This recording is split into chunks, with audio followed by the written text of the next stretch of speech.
तो आज कितने दिनों के बाद आरसीबी विक्ट्री परेड में हुए दर्दनाक भगदड़ की फाइनल रिपोर्ट सामने आ गई और जो लोग सोच रहे थे कि इतना बुरा काम करके वो लोग जान बचाकर भाग जाएंगे और समय के साथ उनकी गलती छुप जाएगी, तो उन सब की गलती अब रिपोर्ट की वजह से अब बाहर आ गई है। इसमें कई बड़े लोगों और प्लेयर का नाम आया है, जिसमें आरसीबी के साथ साथ उनके लीडर विराट कोहली भी शामिल थे। तो क्या अब आरसीबी टीम और कोहली जेल में जाएंगे? तो चलिए क्या है पूरा मामला जानते हैं इस वीडियो में। So hello guys, welcome to our channel that is intelligence factor. तो सबसे पहले आप सभी से रिक्वेस्ट है कि ऐसी ही क्रिकेट जगत की इंटरेस्टिंग जानकारी के लिए अगर आपको सबसे पहले जाननी है तो प्लीज़ इस चैनल को सब्सक्राइब करना ना भूलें। तो आप सभी को तो याद ही होगा कि आईपीएल 2025 में आरसीबी यानी रॉयल चैलेंजर बेंगलुरु ने जीता था, जिसके कारण 18 सालों के बाद आरसीबी और उनके लाखों करोड़ों फैंस को काफ़ी खुशी मिली थी। और वहीं आरसीबी के होम टाउन यानी बेंगलुरु में तो लोग इतने खुश हो गए थे कि आतिशबाजी कर रहे थे और एक दिवाली सा माहौल बना दिया था।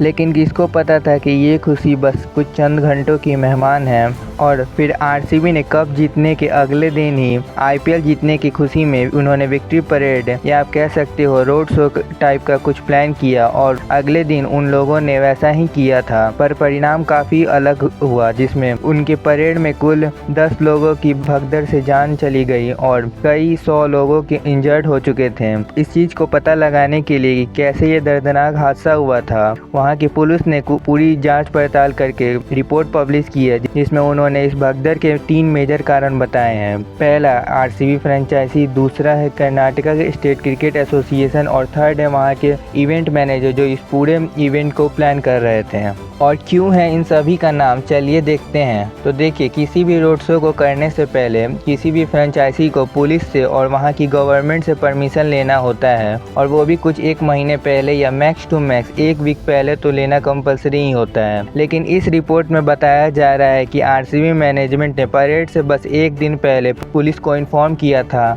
लेकिन पुलिस ने साफ मना कर दिया था परेड करने को, क्योंकि उनका मानना था कि इतनी जल्दी वे सिक्योरिटी और बाकी सारे इंतजाम नहीं कर सकते हैं। लेकिन आरसीबी टीम और मैनेजमेंट नहीं मानी और उन्होंने उसी दिन परेड करने का फैसला लिया ताकि वे उनके सभी प्लेयर उस परेड में शामिल हो सकें। और आरसीबी वहां भी नहीं रुकी, उन्होंने सोशल मीडिया पर सभी फैंस को बुलाया और फ्री में ही स्टेडियम में जाने का अनाउंसमेंट की। और फिर परेड से कुछ घंटे पहले उन लोगों ने फिर एक पोस्ट किया सोशल मीडिया पर, जहां उन लोगों ने बताया कि फ्री में आप स्टेडियम में नहीं जा सकते हो, आप सभी को एक पास लगेगी। और फिर आरसीबी मैनेजमेंट की तरफ से उन्होंने बताया कि मैक्स टू मैक्स 3 से 4 लाख आरसीबी के फैंस इस परेड में आ सकते हैं। और इस रिपोर्ट के मुताबिक आरसीबी फ्रेंचाइजी की यहीं तक गलती थी। लेकिन फिर अगले दिन यानी परेड के दिन विराट कोहली ने सुबह में अपने सोशल मीडिया पर एक वीडियो के माध्यम से बताया कि स्टेडियम में कुछ कार्यक्रम होगा और जो पास लग रहा है वो बिल्कुल फ्री है, और उन्हें बताया कि उनको काफ़ी खुशी होगी जब ज़्यादा से ज़्यादा फैंस वहां आएंगे।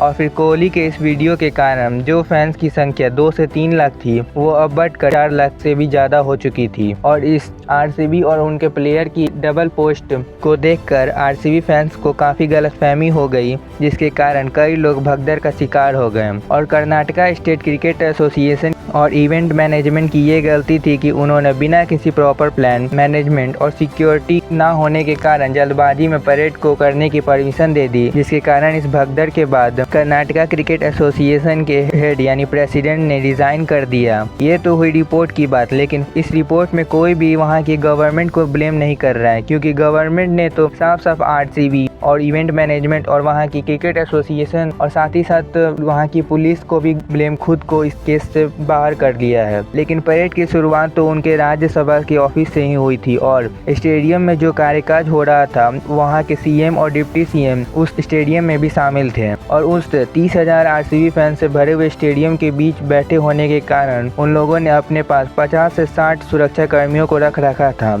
और वहीं जब परेड हो रहा था उस जगह पे चंद भर पुलिस थे, और आधा प्रोग्राम होने के बाद बाकी के सिक्योरिटी गार्ड वहां आते हैं, लेकिन तब तक तो काफ़ी देर हो चुकी थी। और और जहां कई लोगों ने अपनी जान तो सिर्फ अपने आइडियल और क्रिकेटर को देखने के लिए गंवा दिया। और इस परेड में जब सभी लोगों को शाबाशी मिल रही थी तब सभी ने अपने हाथ आगे कर दिए थे, और वहीं जब बात जिम्मेदारी लेने की आई तो सबने अपने हाथ खींच लिए। इस दर्दनाक भगदड़ में जिसकी भी गलती हो, वो चाहे वो कोई भी हो, चाहे वो कितने बड़े पोस्ट पर ही क्यों ना हो, उन सभी को सजा मिलनी ही चाहिए। खैर, ये तो एक एक्सीडेंट हुआ जिसमें सबकी गलती थी, और अब सभी को उस गलती से कुछ सीखना चाहिए और इसको सुधारने पर ध्यान देना चाहिए ताकि ऐसा हादसा दोबारा ना हो सके।